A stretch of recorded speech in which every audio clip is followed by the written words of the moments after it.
I love stories about old Hollywood. I think 50s Hollywood is incredible to shoot and to recreate. This script had two stories, those who watched and those who were being watched. You and I are going to practice the fine art of being noticed without looking like you're trying. We always wanted the film to have an authentic feel as possible. We wanted realistic. I mean, we wanted it to be stylized, but not overly stylized. When I came along and got involved, I had a book, a kind of Bible created, that was given to all the heads of the departments, that included period photographs that showed what the early Hollywood era was like and what Louis Seymour's era was like. You looked at the photos, and they've always got a drink in their hand, and they've always got some woman on their arm. It must have been an amazing time. Hi, George. They had great nightclubs in those days. They had Ciro's and Mocambo on the Sunset Strip, and then they had the Coconut Grove and the Ambassador Hotel. All the stars went night clubbing in those days. Hollywood was so incredibly glamorous, and we see a lot of that through the film. We recreated a version of the Coconut Grove with its tropical flavor, and we also recreated Ciro's and the elegance of Ciro's. We were in part of the time in Toronto, and even if we had been in Los Angeles, we would not have been able to use Ciro's because it's the Comedy Store now. Looking at the research on Ciro's alone was fabulous. Everybody was mingling from table to table. Everybody knew each other. We would have photographs laid out of what the Coconut Grove looked like, or the little lamps on the tables for Ciro's were actually, recreations of what was there. When we do the Santa Monica Beach Club, we tried to create this sense of that glamorous world. We had seen pictures of beach clubs, and we found this incredible thing called Sunnyside Pavilion, and we were able to give the feeling of a club on the beach in Santa Monica. So I would say that we were as truthful as we could be to the essence of these places, and I think we were pretty successful. Well, you don't seem sad. What if I were? I won't allow it. One day a photograph came to my desk, a picture of the house taken the morning after his death. And I looked, and there was a for sale sign in the front yard. So there's a subtle moment when he's talking about having to take the wrestling gig. We have a guy outside the window there pull his car up and take a sign out and nail it in the ground and leave. It's all in the background of that scene. So we never stopped researching. You try and keep it in the spirit of the times and the spirit of the reality that was, that world. You see things and it just inspires you to use that to create something even more interesting. Photographically, we tried to emphasize the camera is more stable. We never did handheld with those sequences. But the idea was to make that look as glamorous as we could. It just sort of sparkles. Why is it so drab? Superman was blue and red. Not on TV, not enough contrast. We had to find the right balance between depicting what happened accurately and authentically. Hopefully I've created the guy that looks different enough from me and look closer towards what Reeves looks like without people sort of going like, oh, hey, he put a third eye in his forehead. I kept looking at Ben and my God, this is amazing. He's actually changed. He's changed. And I couldn't figure it out how he was doing it. And then I realised he was wearing a false nose. Ben, you're it? He said, yes. Yes, I am. We're going to be here now. Doing a film based on real people really is a challenge. And part of it was to try to capture, of course, the physicality. As it happens, Diane looks a lot like Tony Mannix. Or at least they could be cousins. I'm Tony. Just a poor girl with no last name. We looked at some photographs of Tony, and we tried to alter the makeup slightly, to alter her face a little bit. And the wig was magnificent on her. I tell you, I've really had a great time playing older than myself because it's liberating. Any costume designer wants, at some point, those costumes to become clothing. You have to get past the drag and into the story and into the character.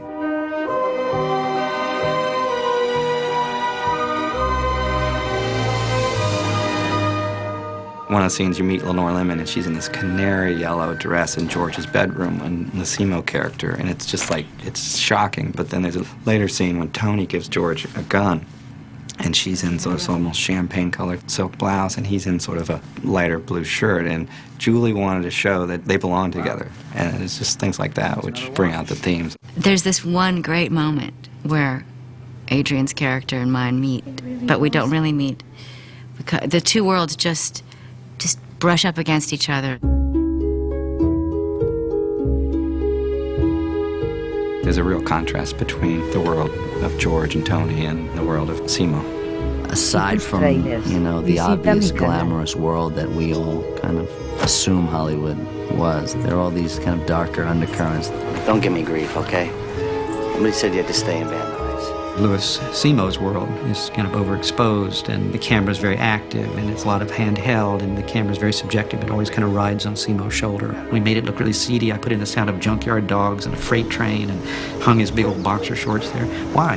To say, this is real life. The late 50s, it just like people started slouching, and they were wearing their clothes looser.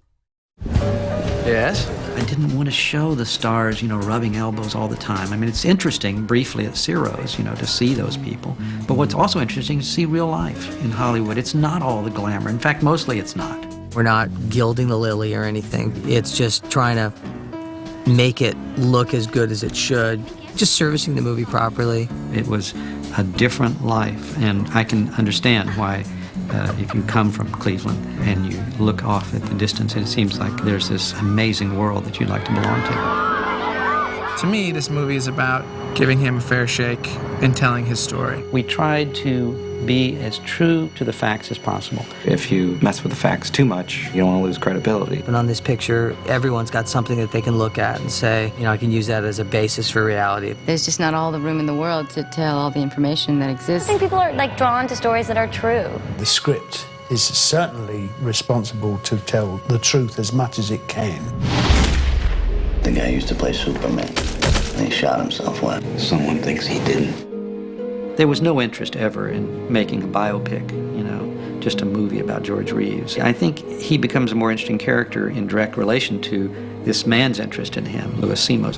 Come on, what do you say? You help me, I'll help you. You know, it all kind of like came together through the private investigator's life and what he was going through. It just sort of was the missing piece in putting the story together. Ma'am, I am licensed by the state of California. You know he is a catfish. Go clean the mud out of your whiskers. There are a lot of characteristics of both Reeves's character and my own that have similarities. His tale is not dissimilar to Reeves, you know, where he's a guy who wants to be something he's not. You know, he wants to be a famous detective. Louis Simo, S-I-M-O. The first thing that I wanted to do was to make the Simo character as rich as the George character. The way I thought was the best way to do that was to let those two stories reverberate off of each other. Louis Simo is a fictitious character. He's a convenient amalgam of several real people, but he's not any of those people. Keeping busy? Yeah, maybe something big. Don't believe me? Oh, I always believed you. Every time. Simo is a bit in denial and doesn't really fully understand where he's at in life. Come on, let's go. I'm supposed to wait for Mom. Adrian did research on like detectives in the era. He was very deliberate about not doing too much research about the specific case.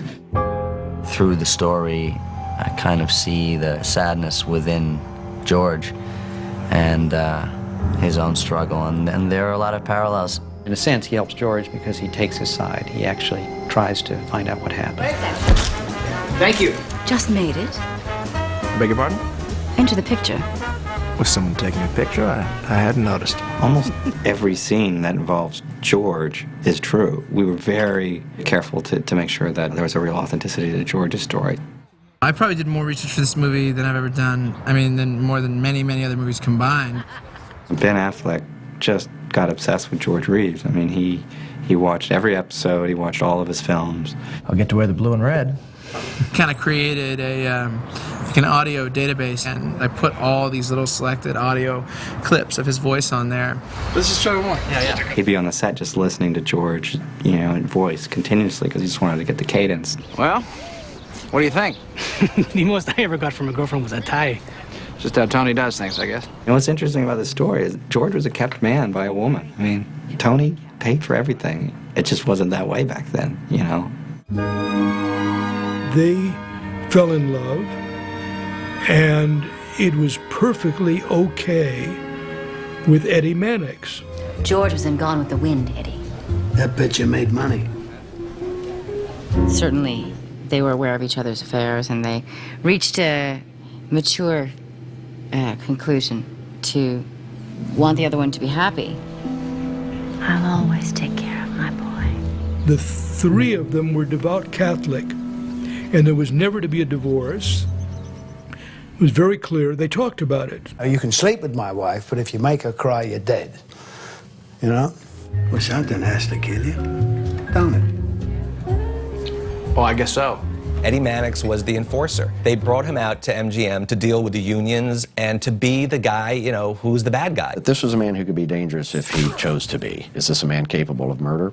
Maybe, maybe not. Is he capable of covering up murder? Probably. You have anything to tell me? About what?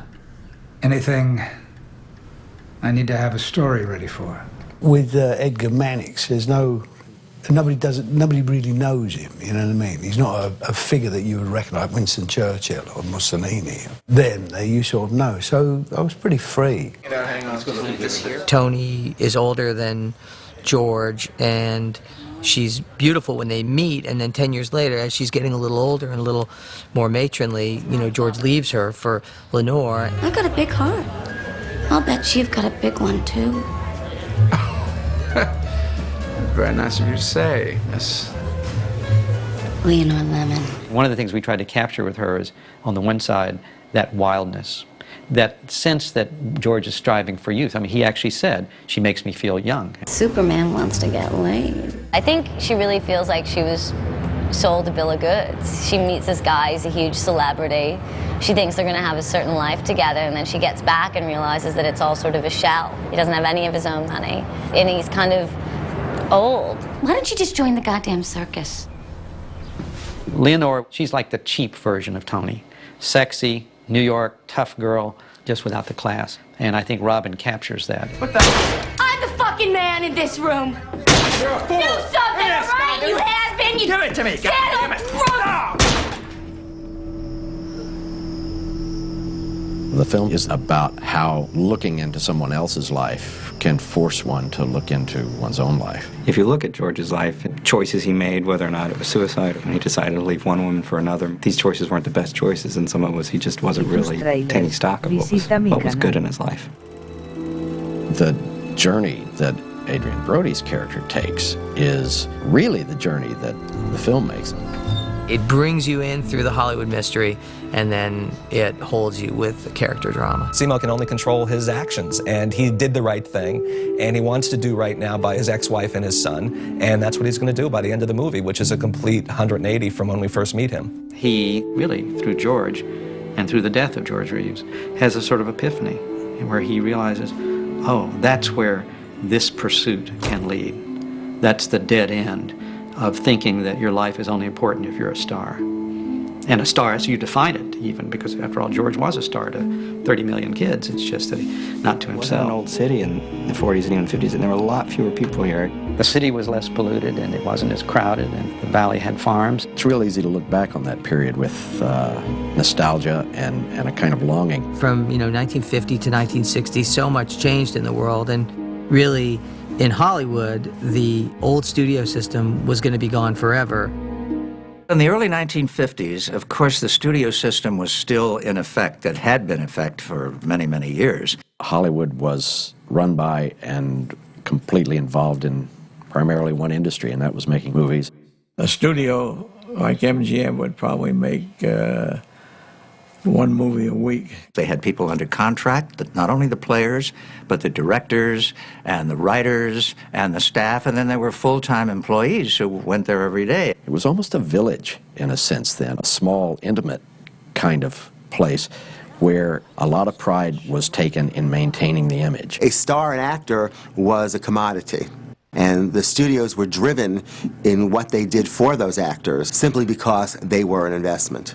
All the studios were factories. You were going to be something, and they were going to develop you and market you and distribute you. If you wanted to do a different movie somewhere else, you had to have permission. It was all controlled. You really had very little freedom. Many of the actors that they signed had no experience, and so they would take them and train them not just in the ability to act or to say a line without flubbing it, but in how to walk, how to talk. They trained you to sing and dance and ride a horse, because if you can't, we can't get full use out of you.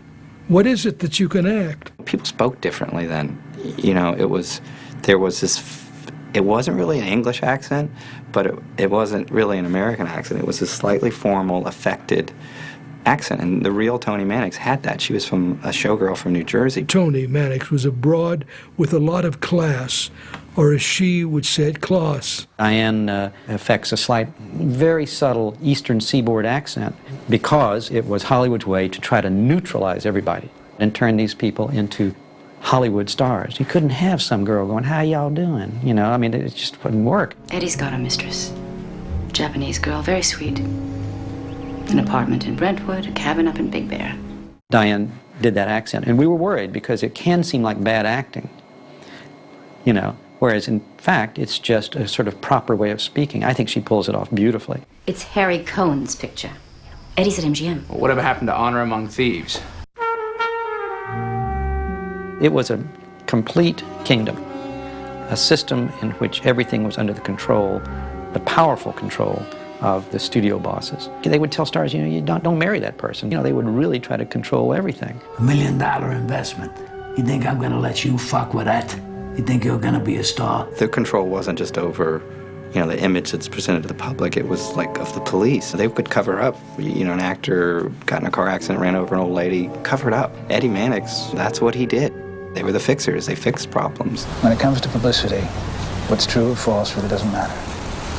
If it hurts the studio, if it stops one person from buying a ticket, I have to fix it. That's my job. You know, the chief of police at MGM in those days was also the chief of police at, I think, Culver City. I mean, there was no separation. The studios controlled the town. You didn't have to go and do that. The studio had a publicity department in every major city in the world. And they were putting out little things on you to get your name familiar, to make you useful for them. They were trying to get their stars publicity and any bad publicity to cover up, which they did very effectively. Set something up. Him and some starlet. Picnic. Soda pop. Already arranged. The studio system in the 1950s was more than just in a state of flux and more than just in a state of decline. It was in a state of radical change. You under contract? I was, at Warner's. But now you're not. Now, no. Tough game. The studios were divested by law of their ownership of theaters, so they no longer had a guaranteed outlet for their product, and studios began letting go their contract players and their stable. And as they got rid of their stable, the actors' stability disappeared as well. The business is changing. Fags and television. The movies were scared to death of television. In fact, say a producer had a TV set in his office, he'd be kicked out of the studio. You weren't allowed to even watch TV on studio property. George was a crossover of real, genuine, groomed for stardom, old Hollywood movie star. And he couldn't get work for a moment in time. And television came along, and this was an embarrassment to him. It was considered really second rate, and so here Reeves, who wanted nothing more than to be a movie star, was stuck in television. I will be on television in a month, wearing brown and gray underpants. Well, hooray! You know, he took the job on Superman just because he didn't think anyone would ever see it, and it didn't matter, and would go away, and no one watched television. In your chosen career, and all you can do is dress up in tights and a cape and with a big S on your chest, you know. It's not much of a career, is it, really, if you've got talent? And there was very little crossover, very little crossover. It was kind of like, He's the television actor, and here's the feature actor, and so forth. So there was a stigma of sorts. Kellogg's has ordered 26 more. They want to film in color. Well, I'll get to wear the blue and red. Now, of course, actors are all, they do what they want, one place here, one place there. It's completely up to them. Salaries are obviously insane now compared to what they were. You have large corporations, which the motion picture company, one company, is a part of that large corporation. They deal in many things. Therefore, you've got more checks and balances. It does mean that it's more than just the studio chief who says, I like it, we're going to shoot it. And what have we? The last of the Mohicans. That was a UA picture, Eddie. There are fewer films being produced, there's less work, there's more uncertainty. All of this means that the studio system, as one might have known it, is long gone. Times have changed because there's so many media now. You know, there's television, there's theatre, there's film, and people all over the world are making films. Directors now tend to have more independence. In the case of a director like myself, it probably worked to my advantage because I got to work with this, with Focus, this wonderful company that let me do what I wanted to do. I would never have had that freedom in the old Hollywood system. I just wouldn't have.